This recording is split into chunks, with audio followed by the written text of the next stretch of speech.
வணக்கம். இந்த வீடியோல நம்ம எதை பற்றி பார்க்க போகிறோம் அப்படின்னா ஆர்ஆர்பியில் non technical popular categories under கிராஜுவேட்டுக்கான ஜாப் நோட்டிஃபிகேஷன்ஸ் ரிலீஸ் பண்ணியிருக்காங்க. அதை எப்படி அப்ளை பண்ண போகிறதுன்னு தான் பார்க்க போகிறோம். ஃபர்ஸ்ட் அதுக்கான ஓப்பனிங் டேட் பார்த்தீங்கன்னா 28/10/2025, க்ளோசிங் டேட் பார்த்தீங்கன்னா 27/10/2025 கொடுத்துருக்காங்க. இதில் பார்த்தீங்க அப்படின்னா கிளிக் ஹியர் அப்ளை ஆன்லைன் ஒரு ஆப்ஷன்ஸ் இருக்குது. அதை நம்ம கிளிக் பண்ணிக்கலாம்.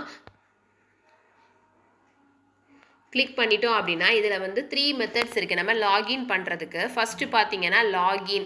ஆல்ரெடி நீங்கள் இதில் ரிஜிஸ்டர் பண்ணிட்டீங்க அப்படின்னா நீங்கள் லாகின் பண்ணிக்கலாம். இல்லை இப்போ நீங்கள் ஃபஸ்ட் டைம் அப்ளை பண்ண போகிறீங்க அப்படின்னா கிரியேட்னு ஒரு அக்கௌண்ட்டுன்னு ஒரு ஆப்ஷன்ஸ் இருக்குது. அதை கிளிக் பண்ணி நீங்கள் அக்கௌண்ட் க்ரியேட் பண்ணிக்கலாம். இதில் பார்த்தீங்க அப்படின்னா CEN 07/2025 non technical popular categories under graduate posts இதில் கொடுத்துருக்காங்க. இதில் வந்து அப்ளிகேஷன்ஸோட க்ளோசிங் டேட் வந்து 27/11/2025. சைடில் பார்த்தீங்கன்னா அப்ளைன்னு ஒரு ஆப்ஷன்ஸ் இருக்குது. அதை கிளிக் பண்ணிக்கணும்.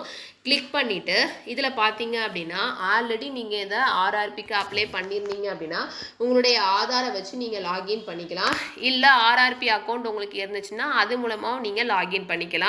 இப்போ ஃபர்ஸ்ட் டைம் நம்ம அப்ளை பண்ண போகிறதுனால கிரியேட்னு ஒரு அக்கௌண்ட்னு ஒரு ஆப்ஷன்ஸ் இருக்குது. அதை நான் கிளிக் பண்ணிக்கிறேன். இதில் ஒரு நோட்டிஃபிகேஷன்ஸ் வரும். ஆல்ரெடி நீங்கள் ஆர்ஆர்பிக்கு அப்ளை பண்ணியிருந்தீங்கன்னா அந்த லாகின் ஐடி அண்ட் பாஸ்வேர்டை வச்சு நீங்கள் லாகின் பண்ணிக்கலாம்னு சொல்லி கொடுத்துருப்பாங்க. நெக்ஸ்ட்டு பார்த்தீங்க அப்படின்னா அக்கௌண்ட் கிரியேட் பண்ணிக்கணும். ஃபஸ்ட்டு நம்மளுடைய நேஷ்னாலிட்டி எதுவோ அதை நம்ம டைப் பண்ணிக்கணும். பர்சனல் இன்ஃபர்மேஷன்ஸ் கேட்டிருக்காங்க. நம்மளுடைய ஃபுல் நேம் வந்து நம்ம டைப் பண்ணிக்கணும். Full name as recorded in மெட்ரிகுலேஷன்ஸ்ன்னு கொடுத்துருக்காங்க. 10th கிளாஸில் என்ன இருக்கோ அந்த நேம் வந்து நீங்கள் டைப் பண்ணிக்கணும். நெக்ஸ்ட்டு ரீடைப் ஃபுல் நேம் கேட்டிருக்காங்க. நம்மளுடைய நேமை மறுபடியும் டைப் பண்ணிக்கலாம். Have you change your name, நம்மளுடைய நேமை சேஞ்ச் பண்ணியிருக்கோமா இல்லையான்னு கேட்டிருக்காங்க. அதுக்கப்புறம் பார்த்தீங்க அப்படின்னா டேட் ஆஃப் பர்த், நம்மளுடைய டேட் ஆஃப் பர்த்தை நம்ம செலக்ட் பண்ணிக்கலாம். ஜெண்டர் வந்து நம்ம செலக்ட் பண்ணிக்கணும். ஃபாதர் நேம் கேட்டிருக்காங்க. அதை டைப் பண்ணிவிட்டு ரீடைப் ஃபாதர் நேம் கேட்டிருக்காங்க. அதையும் நம்ம டைப் பண்ணிக்கணும். மதர் நேம் கேட்டிருக்காங்க. ரீடைப் மதர் நேமே நம்ம டைப் பண்ணிவிட்டு கான்டாக்ட் டீட்டெயில்ஸ் கேட்டிருக்காங்க. இதில் enter your valid email ID and active mobile number. நீங்கள் valid email ID and active mobile number தான் கொடுக்கணும். ரெண்டையுமே நீங்கள் வெரிஃபை பண்ணியிருக்கணும். அதனால் ரெண்டுமே ரொம்ப இம்பார்ட்டண்ட். ஃபர்ஸ்ட் உங்களோட இமெயில் அட்ரஸை நீங்கள் டைப் பண்ணிவிட்டு ஜென்ரேட் இமெயில் ஓடிபின்னு ஒரு ஆப்ஷன்ஸ் இருக்குது. அதை கிளிக் பண்ணிட்டீங்கன்னா அப்படின்னா உங்களுடைய இமெயிலுக்கு ஒரு ஓடிபி வரும். அதை நீங்கள் டைப் பண்ணிக்கலாம். நெக்ஸ்ட் உங்களுடைய மொபைல் நம்பர் கேட்டிருக்காங்க. அதே மாதிரி உங்களோட மொபைல் நம்பரை டைப் பண்ணிவிட்டு ஜென்ரேட் மொபைல் ஓடிபின்னு ஒரு ஆப்ஷன்ஸ் இருக்குது. அதை கிளிக் பண்ணிவிட்டு உங்களுடைய மொபைல் நம்பரை நீங்கள் வெரிஃபை பண்ணிக்கலாம். நெக்ஸ்ட்டு பார்த்தீங்கன்னா உங்களுடைய ஆதார் கார்டை நீங்கள் வெரிஃபை பண்ணுற மாதிரி இருக்கும். வெரிஃபிகேஷன் த்ரூ ஆதார் கார்டுன்னு கொடுத்துருக்காங்க. ஃபர்ஸ்ட் உங்களுடைய ஆதார் நம்பரை நீங்கள் டைப் பண்ணிக்கணும். டைப் பண்ணிவிட்டு ஜென்ரேட் ஆதார் ஓடிபின்னு ஒரு ஆப்ஷன்ஸ் இருக்குது. அதை கிளிக் பண்ணிக்கணும். எந்த ஆதார் வெரிஃபிகேஷன்ஸ்க்கு நீங்கள் எந்த நம்பர் கொடுத்தீங்களோ அந்த நம்பருக்கு உங்களுக்கு ஒரு ஓடிபி வரும். அதை நீங்கள் டைப் பண்ணிவிட்டு உங்களுடைய ஆதாரை நீங்கள் வெரிஃபை பண்ணிக்கலாம். நெக்ஸ்ட்டு கிரியேட் யுவர் பாஸ்வேர்டுன்னு கொடுத்துருக்காங்க. உங்களுடைய பாஸ்வேர்டை நீங்கள் கிரியேட் பண்ணிக்கலாம். பாஸ்வேர்டு வந்து should be a combinations of capital letter, small letter, special characters and நம்பர்ஸ்ன்னு கொடுத்துருக்காங்க. பாஸ்வேர்டு வந்து நீங்கள் டைப் பண்ணிவிட்டு கன்ஃபார்ம் பாஸ்வேர்ட் டைப் பண்ணிவிட்டு கேப்சா கோடுக்கு டிக்ளரேஷன் பாக்ஸ் கொடுத்துருக்காங்க. அதை டிக் பண்ணிவிட்டு ப்ரிவ்யூ அண்ட் கிரியேட் அண்ட் அக்கௌண்ட்னு ஒரு ஆப்ஷன்ஸ் இருக்குது. அதை கிளிக் பண்ணிட்டீங்கன்னா உங்களுக்கு ஆர்ஆர்பியில் நீங்கள் அக்கௌண்ட் கிரியேட் பண்ணிக்கலாம். நம்ம அக்கௌண்ட் கிரியேட் பண்ணி முடிச்சதுக்கப்புறம் நமக்கு லாகின் ஆப்ஷன்ஸ் வந்து 2 ஆப்ஷன்ஸ் கொடுத்துருக்காங்க. Login with Aadhaar and login with RRB credentials அக்கௌண்ட்டுன்னு கொடுத்துருக்காங்க. நீங்கள் ஆதார் வெரிஃபை பண்ணனால உங்களுடைய அக்கௌண்ட்ஸை வந்து நீங்கள் லாகின் வந்து ஆதார் மூலமாகவும் பண்ணிக்கலாம். அப்படின்னா உங்களுடைய மொபைல் நம்பர் அண்ட் இமெயில் ஐடிக்கு வரக்கூடிய உங்களுடைய RRB account number and password கொடுத்துருப்பாங்க. அது மூலமாகவும் நீங்கள் வந்து அக்கௌண்ட் ஓப்பன் பண்ணிக்கலாம். இப்போ லாகின் வித் ஆதார் கொடுத்துட்டீங்க அப்படின்னா உங்களுடைய மொபைல் நம்பர் ஆதார் வந்து எந்த நம்பரில் ரிஜிஸ்டர் பண்ணிக்கிறீங்களோ அதான மொபைல் நம்பர் நீங்கள் டைப் பண்ணிவிட்டு கீழே டிக்ளரேஷன் பாக்ஸில் டிக் பண்ணிவிட்டு ஜென்ரேட் ஆதார் ஓடிபிங்கிற ஆப்ஷன்ஸ் கொடுத்துட்டீங்க அப்படின்னா உங்களுக்கு நீங்கள் லாகின் பண்ணிக்கலாம்.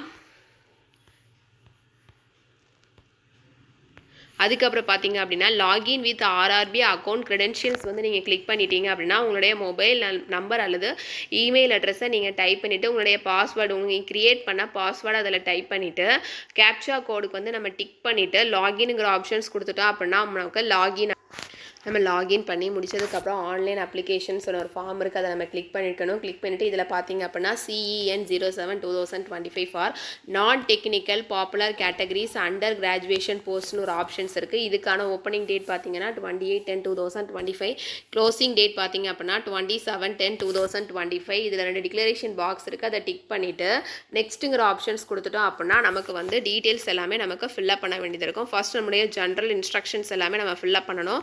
ஃபில்அப் பண்ணிவிட்டு ஃபர்ஸ்ட் அதர் டீட்டெயில்ஸ் எல்லாமே நம்ம ஃபில்அப் பண்ணிக்கணும். நெக்ஸ்ட் நம்மளுடைய எஜுகேஷனல் டீட்டெயில்ஸ் ஃபில்அப் பண்ணி முடிச்சுட்டு ப்ரொஃபைல்ஸ் எல்லாமே நம்ம அப்லோட் பண்ணி முடிச்சதுக்கப்புறம் நம்மளுடைய போஸ்ட் ப்ரிஃபரன்ஸ் எல்லாமே நம்ம அப்லோட் பண்ண வேண்டியது இருக்கும். பர்சனல் டீட்டெயில்ஸ் எல்லாமே நீங்கள் ஃபில்அப் பண்ண வேண்டியது இருக்கும். அதில் மேரிட்டல் ஸ்டேட்டஸ் கேட்டிருக்காங்க, அதை நீங்கள் செலக்ட் பண்ணிக்கணும்.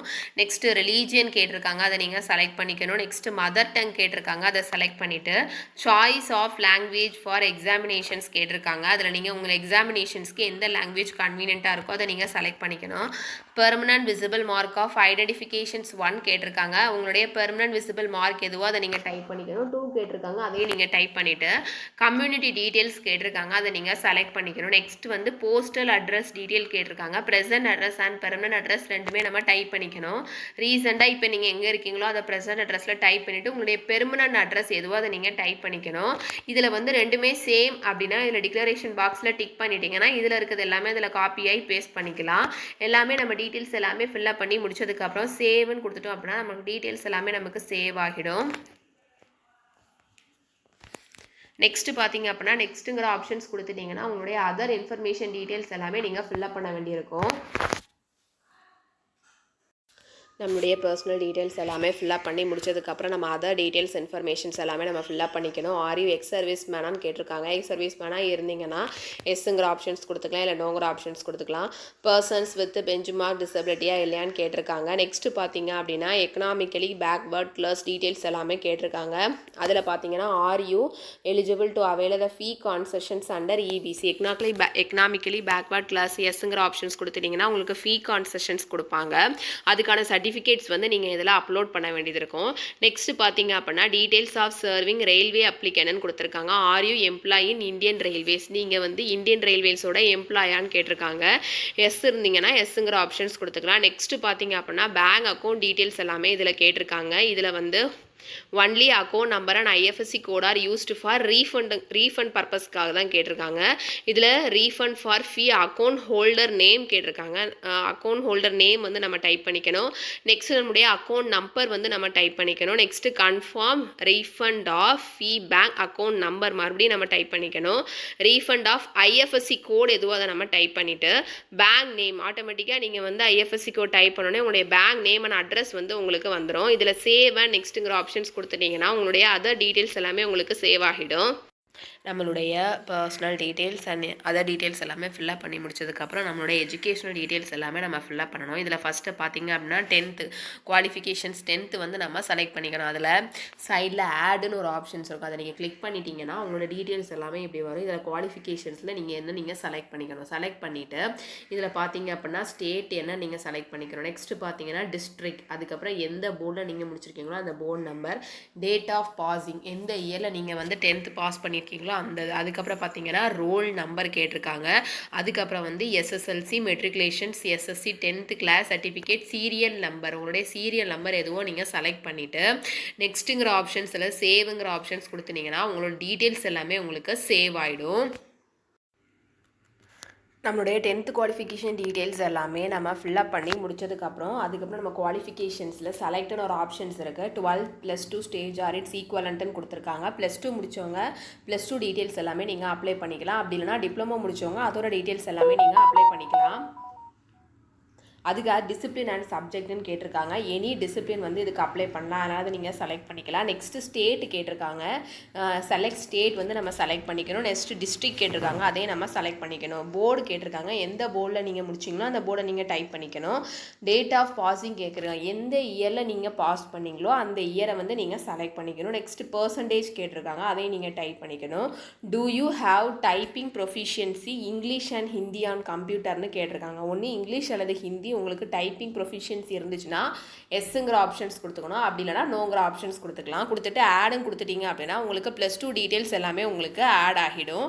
நெக்ஸ்ட்டு +2 டீட்டெயில்ஸ் எல்லாமே நீங்கள் ஆட் பண்ணி முடிச்சதுக்கப்புறம் நெக்ஸ்ட் உங்களுடைய பேச்சுலர் டிகிரி டீட்டெயில்ஸ் வந்து நீங்கள் ஆட் பண்ணிக்கணும். அதில் டிசிப்ளின் அல்லது சப்ஜெக்ட் கேட்டிருக்காங்க. இதில் பேச்சுலர் டிகிரி நீங்கள் செலக்ட் பண்ணிக்கணும்.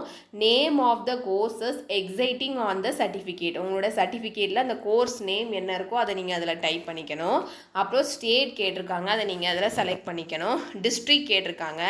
Name of the college and university, உங்களுடைய நீங்கள் எந்த காலேஜில் முடிச்சிங்க அப்படின்னா எந்த யூனிவர்சிட்டியில் முடிச்சிங்களோ அதோட நேம் வந்து நீங்கள் டைப் பண்ணிக்கணும். நெக்ஸ்ட் டேட் ஆஃப் பாசிங் கேட்டிருக்காங்க. எந்த இயரில் நீங்கள் டிகிரி முடிச்சிங்களோ அந்த இயரை தான் நீங்கள் இதில் செலக்ட் பண்ணிக்கணும். பர்சன்டேஜ் கேட்டிருக்காங்க. அதுக்கப்புறம் do you have typing proficiency in English and Hindi and கம்ப்யூட்டர்னு தான் கேட்டிருக்காங்க. அதையும் நீங்கள் செலக்ட் பண்ணிவிட்டு ஆடுங்கிற ஆப்ஷன்ஸ் கொடுத்துட்டிங்க அப்படின்னா உங்களுக்கு டிகிரிஸோட எஜுகேஷனல் குவாலிஃபிகேஷன்ஸ் வந்து நீங்கள் ஃபில்அப் பண்ணி முடிச்சதுக்கப்புறம் அந்த டேட்டாஸ் எல்லாம் சேவ் ஆனதுக்கப்புறம் நம்ம டாக்குமெண்ட்ஸ் வந்து நமக்கு அப்லோட் பண்ண வேண்டியது இருக்கும். இதில் பார்த்தீங்க அப்படின்னா upload your scan photos and சிக்னேச்சர்ஸ்ன்னு கொடுத்துருக்காங்க. இதில் sample for few rejection photos இருக்குது. அதை கிளிக் பண்ணிங்கன்னா உங்களுக்கு எந்தெந்த ஃபோட்டோஸ்லாம் ரிஜெக்ட் பண்ணியிருக்காங்கிற டீட்டெயில்ஸ் வந்து உங்களுக்கு காமிப்பாங்க. அதே மாதிரி ஸ்பெசிஃபிகேஷன்ஸ் ஆஃப் ஃபோட்டோகிராஃப்ஸ் எப்படிலாம் இருக்கணும் அப்படின்னு சொல்லியிருக்காங்கன்னா நான் ஒயிட் கிளாத்திங் ட்ரெஸ்ஸில் தான் இருக்கணும், டார்க் பேக்ரவுண்டில் இருக்கக்கூடாது. அதே மாதிரி நீங்கள் கிளாஸு கேப் எதுவுமே போட்டிருக்கக்கூடாது. உங்களுடைய கண் பார்வை வந்து அதில் நல்லா தெரியணும்னு சொல்லி போட்டிருக்காங்க. ஐ லெவல் ரொம்ப ரொம்ப முக்கியம். இதில் வந்து நீங்கள் கேப்சர் இமேஜஸ் தான் இதில் வந்து நீங்கள் எடுக்க போகிறீங்க. லைவ் கேப்சர் இமேஜஸ் தான் இதில் எடுக்க போகிறனால உங்களோட பேக்ரவுண்ட் ரொம்ப ரொம்ப நீட்டாக இருக்கணும். உங்களோட ஐ வந்து கரெக்டாக அதில் விஷன் இருந்தால் மட்டும்தான் உங்களுக்கு வந்து அது வந்து கேப்சர் பண்ணும், இல்லைனா கேப்சர் பண்ணாது. அதே மாதிரி இதில் face is neither too close too far from the camera, ரொம்பையும் பக்கத்துலேயும் எடுக்கக்கூடாது, அதுக்காக ரொம்ப தூரத்துலையுமே இருக்கக்கூடாது. Head or face outside decline ஃப்ரேமுக்குள்ளே தான் உங்களுடைய ஹெட்டு அந்த ஃபேஸ் இருக்கணும். அந்த அவங்க கொடுத்துருக்க அந்த டெட்லைனை விட்டு நீங்கள் உங்களுடைய ஃபேஸையும் ஹெட்டையும் நீங்கள் வெளியில் கொண்டு போயிடக்கூடாது. அதே மாதிரி cap, mask, glasses, spectacles while capturing the photograph பண்ணுறப்ப எதுவுமே போட்டிருக்கக்கூடாது. அதே மாதிரி எக்ஸாமினேஷன்ஸ், இப்போ நீங்கள் எக்ஸாமினேஷன்ஸ்க்கு இந்த பிரிண்ட் அவுட்ஸ் எடுத்துகிட்டு போகிறீங்க அப்படின்னா உங்களுடைய ஃபோட்டோஸும் அதில் இருக்க ஃபோட்டோஸும் சேமாக தான் இருக்கணும். உங்களுடைய நேரில் பார்க்குறப்பையும் எக்ஸாம் பேப்பரில் இருக்கக்கூடியதும் உங்களுக்கு சேமாக இருந்தால் மட்டும்தான் அவங்க எக்ஸாம் எழுத அலோவ் பண்ணுவாங்க. ஒருவேளை டிஃப்ரெண்ட்டாக இருந்துச்சு அப்படின்னா உங்களை ரிஜெக்ட் பண்ணிடுவாங்க. இதில் வந்து கேப்சர் லைவ் இமேஜஸ்ன்னு இருக்குது. அதில் வந்து நீங்கள் கிளிக் பண்ணிவிட்டு உங்களுடைய இமேஜஸை வந்து நீங்கள் வந்து அதில் கேப்சர் பண்ணிக்கலாம். அதே மாதிரி அப்ளிகன்ட் சிக்னேச்சர்ஸ் பார்த்தீங்க அப்படின்னா அதோட maximum image size should be 49 கேபியில் இருக்கணும். மினிமம் சைஸ் பார்த்தீங்கன்னா 30 கேபியில் இருக்கணும். இதோட ஸ்பெசிஃபிகேஷன்ஸ் பார்த்தீங்க அப்படின்னா பிளாக் இங்க் பெனில் ஒயிட் பேப்பரில் பிளாக் இங்க் பென்னால் நீங்கள் சைன் பண்ணி ஒரு சின்ன பாக்ஸ் மாதிரி இருக்கும், ஒரு 50 mmலேருந்து 20 mm அளவில் இருக்கக்கூடிய ஒரு சின்ன பாக்ஸில் பண்ணி நீங்கள் வந்து சைன் பண்ணியிருக்கணும். ரொம்ப பெருசாக சைன் பண்ணியிருக்கக்கூடாது. ரன்னிங் லெட்டர்ஸில் தான் நீங்கள் சைன் பண்ணணும், பிளாக் லெட்டர்ஸை சைன் பண்ணக்கூடாது. இது ஜேபிஜி அல்லது ஜேபிஜி ஃபார்மேட்டில் தான் இருக்கணும். சைஸ் பார்த்தீங்கன்னா 30 கேபிலேருந்து 49 கேபிக்குள்ளே இருக்கலாம். உங்களுடைய கையெழுத்தாக தான் இருக்கணும். ஏதாவது ஒரு டீவியேஷன்ஸ் இருந்துச்சுன்னா அவங்க அப்ளிகேஷனை ரிஜெக்ட் பண்ணிடுவாங்க. அதுக்கப்புறம் பார்த்தீங்க அப்படின்னா இதில் வந்து சின்னதாக ஒரு டிக்ளரேஷன் பாக்ஸ் இருக்குது. I have uploaded my own சிக்னேச்சர்ஸ்ன்னு சொல்லி ஒரு டிக்ளரேஷன், அதை டிக் பண்ணிவிட்டு அதுக்கப்புறம் நீங்கள் கீழே இருக்க சேவ் அண்ட் ஆப்ஷன்ஸை கிளிக் பண்ணிட்டீங்கன்னா நீங்கள் கொடுத்துருக்க உங்களோட ஃபோட்டோஸ் அண்ட் சிக்னேச்சர்ஸ் வந்து உங்களுக்கு சேவ் ஆயிரும். இதில் சிக்னேச்சர்ஸ் அப்ளிகன்ட் சிக்னேச்சர்ஸ்ன்னு தனியாக ஒரு காலம் இருக்குது பார்த்தீங்களா, அதில் ப்ரௌஸ்னு ஒரு ஆப்ஷன்ஸ் இருக்குல்ல, அதை கிளிக் பண்ணிட்டீங்கன்னா உங்களுடைய கேலரி ஓப்பன் ஆகும். அதுலேருந்து நீங்கள் ஸ்கேன் பண்ணி வச்சுருக்க சிக்னேச்சர்ஸை நீங்கள் அதில் அப்லோட் பண்ணிக்கலாம். அப்லோட் பண்ணாலே ஆட்டோமேட்டிக்காக உங்களோட சிக்னேச்சர்ஸ் வந்து அதில் அப்பியர் ஆகிடும். அது மூலமாகவே நீங்கள் தெரிஞ்சுக்கலாம் உங்களோட சிக்னேச்சர்ஸ் வந்து அப்லோட் ஆகிடுச்சு அப்படின்ட்டு. எல்லாம் பண்ணி முடிச்சுட்டு இந்த சின்ன பாக்ஸில் மட்டும் நீங்கள் டிக் பண்ணிவிட்டு சேவுங்கிற ஆப்ஷன்ஸ் கொடுத்துட்டீங்க அப்படின்னா உங்களுடைய ஃபோட்டோஸ் அண்ட் சிக்னேச்சர்ஸ் எல்லாமே உங்களுக்கு சேவ் ஆகிடும். நம்முடைய ஃபோட்டோஸ் அண்ட் சிக்னேச்சர்ஸ் அப்லோட் பண்ணி முடிச்சதுக்கப்புறம் நம்ம ப்ரெஃபரன்ஸ் வந்து நம்ம செலக்ட் பண்ணுற மாதிரி இருக்கும். என்னென்ன போஸ்ட்டுக்கான ப்ரெஃபரன்ஸ் பார்த்தீங்க அப்படின்னா senior commercial cum ticket clerk, ICF account clerk cum typist and SR account clerk cum typist. இதில் வந்து இந்த ப்ளஸ் ஒரு சிம்பிள் இருக்குது, அதை நீங்கள் கிளிக் பண்ணிட்டீங்கன்னா உங்களுக்கு வந்து ஆர்டர் வைஸ் உங்களுக்கு செலக்ட் ஆகிடும். உங்களோட ஆர்டர் வைஸ் படி உங்களுடைய ப்ரிஃபரன்ஸை நீங்கள் செலக்ட் பண்ணிக்கலாம். செலக்ட் பண்ணிவிட்டு உங்களுக்கு ஏதாவது சேஞ்சஸ் இருந்துச்சுன்னா அதை நீங்கள் ட்ராக் பண்ணிட்டீங்க அப்படின்னா உங்களுக்கு சேஞ்சஸ் ஆகிடும். இதில் ஃபஸ்ட்டு எது நீங்கள் அப்ளை பண்ணுறீங்களோ, இப்போ SR commercial cum ticket clerk third இருக்குது, நான் இப்போ ஃபஸ்ட்டாக கொண்டு வரேன்னா அதை நீங்கள் ஃபஸ்ட்டு ட்ராக் மட்டும் பண்ணால் போதும், உங்களுக்கு ஃபஸ்ட்டு வந்துடும். உங்களுடைய ப்ரிஃபரன்ஸை நீங்கள் செலக்ட் பண்ணிவிட்டு கீழே பார்த்தீங்க அப்படின்னா ஒரு டிக்ளரேஷன் பாக்ஸ் கொடுத்துருப்பாங்க. அதில் நம்ம டிக் பண்ணிக்கணும். டிக் பண்ணிவிட்டு இதில் வந்து இதில் வந்து இன்னொரு கடைசியில் 3ஆவதா ஒரு டிக்ளரேஷன் பாக்ஸ் கொடுத்துருப்பாங்க. அதையும் நீங்கள் டிக் பண்ணிக்கணும். டிக் பண்ணிவிட்டு இதில் பிளேஸ் வந்து நீங்கள் என்டர் பண்ணிவிட்டு ப்ரிவ்யூ அப்ளிகேஷன்ஸ்னு ஒரு ஆப்ஷன்ஸ் இருக்குது. அதை நீங்கள் கிளிக் பண்ணிக்கணும். உங்களுடைய பிளேஸ் எதுவோ அதை நீங்கள் டைப் பண்ணிக்கணும். டைப் பண்ணிவிட்டு ப்ரிவ்யூ அப்ளிகேஷன்ஸ் கொடுத்துட்டீங்க அப்படின்னா நீங்கள் வந்து உங்களுக்கு அப்ளை பண்ண டீட்டெயில்ஸ் எல்லாமே உங்களுக்கு அப்புறம் ப்ரிவ்யூ ஆனதுக்கப்புறம் கீழே ஒரு டிக்ளரேஷன் பாக்ஸ் கொடுத்துருப்பாங்க. அதை டிக் பண்ணிவிட்டு சப்மிட்டுங்கிற ஆப்ஷன்ஸ் கொடுத்துட்டீங்க அப்படின்னா உங்களுக்கு டீட்டெயில்ஸ் எல்லாமே உங்களுக்கு சப்மிட் ஆகிடும். ஒன்ஸ் நீங்கள் சப்மிட் பண்ணிட்டீங்க அப்படின்னா உங்களால் எந்த டீட்டெயில்ஸுமே எடிட் பண்ண முடியாது. அதனால் இதில் வந்து I have recheck the above details and found கரெக்ட்னு கொடுத்துருக்காங்க. நீங்கள் ஒரு தடவை செக் பண்ணி பார்த்துட்டு நெக்ஸ்ட்டு நீங்கள் வந்து சப்மிட்டுங்கிற ஆப்ஷன்ஸ் கொடுத்துக்கலாம். இல்லை உங்களுக்கு ஏதாச்சும் தப்பு இருந்துச்சு அப்படின்னா உங்களால் எடிட் பண்ண முடியாது. அதனால் நீங்கள் சப்மிட் கொடுத்ததுக்கப்புறம் எடிட் பண்ண முடியாது. அதனால் சைடில் எடிட்டுன்னு ஒரு ஆப்ஷன்ஸ் இருக்குது. அதை கிளிக் பண்ணி நீங்கள் டாக்குமெண்ட்ஸில் ஏதாவது தப்பு பண்ணியிருந்தீங்க அப்படின்னா அதை நீங்கள் சரி பண்ணிக்கலாம். இப்போ சப்மிட்டுங்கிற ஆப்ஷன்ஸ் கொடுத்துட்டோம் அப்படின்னா டீட்டெயில்ஸ் எல்லாமே நமக்கு ப்ரிவ்யூ ஆகி நம்ம செக் பண்ணி முடிச்சதுக்கப்புறம் டிக்ளரேஷன் பாக்ஸில் டிக் பண்ணிவிட்டு சப்மிட்டுங்கிற ஆப்ஷன்ஸ் கொடுத்துட்டிங்க அப்படின்னா நீங்கள் பேமெண்ட் பண்ண வேண்டியது இருக்கும். இப்படி ஒரு பேஜ் நமக்கு ஓப்பன் ஆகும். இதில் ஒரு டிக்ளரேஷன் பாக்ஸ் கேட்டிருப்பாங்க. அதை நம்ம டிக் பண்ணிவிட்டு ப்ரொசீடுங்கிற ஆப்ஷன்ஸ் கொடுத்துட்டோம் அப்படின்னா நமக்கு பேமெண்ட் பண்ணுற பேஜஸ் வந்து நமக்கு ஓப்பன் ஆகும். பேமெண்ட் பார்த்தீங்கன்னா டெபிட் கார்டு, கிரெடிட் கார்டு அது ப்ரீபெய்ட் கார்ட்ஸ் மூலமாக நீங்கள் பேமெண்ட் பண்ணிக்கலாம். அதை கிளிக் பண்ணிட்டீங்க அப்படின்னா இதில் பார்த்தீங்கன்னா கார்டுடைய நம்பர் வந்து நீங்கள் ஃபஸ்ட்டு டைப் பண்ணிக்கணும். விசா கார்டு அல்லது ரூபே கார்டு அல்லது மாஸ்டர் கார்டுன்னு கொடுத்துருக்காங்க. இதில் எந்த கார்டும் அந்த கார்டுடைய நம்பர் ஃபஸ்ட்டு நீங்கள் டைப் பண்ணிக்கணும். அதுக்கப்புறம் கார்டு ஹோல்டர் நேம் கேட்டிருக்காங்க. அதை நம்ம டைப் பண்ணிக்கணும். நெக்ஸ்ட்டு வந்து எக்ஸ்பைரி டேட் அல்லது வேலிட் எது வரைக்கும் அப்படின்னு சொல்லி கேட்டிருக்காங்க. அதே இந்த கார்டில் பார்த்தீங்கன்னா அதிலே கொடுத்துருப்பாங்க. அதை நீங்கள் மந்த் அண்ட் இயர் வந்து இதில் டைப் பண்ணிவிட்டு உங்களுடைய சிவிவி நம்பர் வந்து கேட்டிருப்பாங்க. அதையும் நீங்கள் டைப் பண்ணிவிட்டு பே நவுங்கிற ஆப்ஷன்ஸ் கொடுத்துட்டீங்க அப்படின்னா உங்களுக்கு பேமெண்ட் வந்து சக்ஸஸ்ஃபுல் ஆகிடும். நெக்ஸ்ட் பார்த்தீங்க அப்படின்னா பேங்கிங் கனெக்ட்னு கொடுத்துருக்காங்க. அல்லது நெட் பேங்கிங் மூலமாகவும் நீங்கள் பேமெண்ட் பண்ணிக்கலாம். எந்த பேங்க்கில் நீங்கள் அக்கௌண்ட் வச்சுருக்கீங்களோ அந்த பேங்கை வந்து நீங்கள் செலக்ட் பண்ணிவிட்டு பே நவுங்கிற ஆப்ஷன்ஸ் கொடுத்துட்டிங்கன்னா நீங்கள் பேமெண்ட் பண்ணிக்கலாம். நெக்ஸ்ட் வந்து யூபிஐ மூலமாக பேமெண்ட் பண்ணிக்கலாம். இதில் வந்து please select UPI payment options கொடுத்துருக்காங்க. ஒன்று உங்களுடைய யூபிஐ ஐடியை வந்து நீங்கள் பேமெண்ட் பண்ணிக்கணும். அல்லது யூபிஐ கியூஆர் மூலமாக நீங்கள் பேமெண்ட் பண்ணிவிட்டு பே நவுங்கிற ஆப்ஷன்ஸ் கொடுத்து முடிச்சோடனே நீங்கள் அந்த கியூஆர் கோடு வரும். அதை நீங்கள் ஸ்கேன் பண்ணி நீங்கள் பேமெண்ட் பண்ணிக்கலாம். பேமெண்ட் பண்ணி முடிச்சதுக்கப்புறம் உங்களுடைய ஃபோன் நம்பர் அல்லது உங்களோட மெயில் ஐடிக்கு பேமெண்ட் சக்ஸஸ்ஃபுல்னு ஒரு மெசேஜஸ் வரும். அப்படி வந்துடுச்சு அப்படின்னா உங்களுக்கு பேமெண்ட் வந்து சக்ஸஸ்ஃபுல் ஆகிடும்.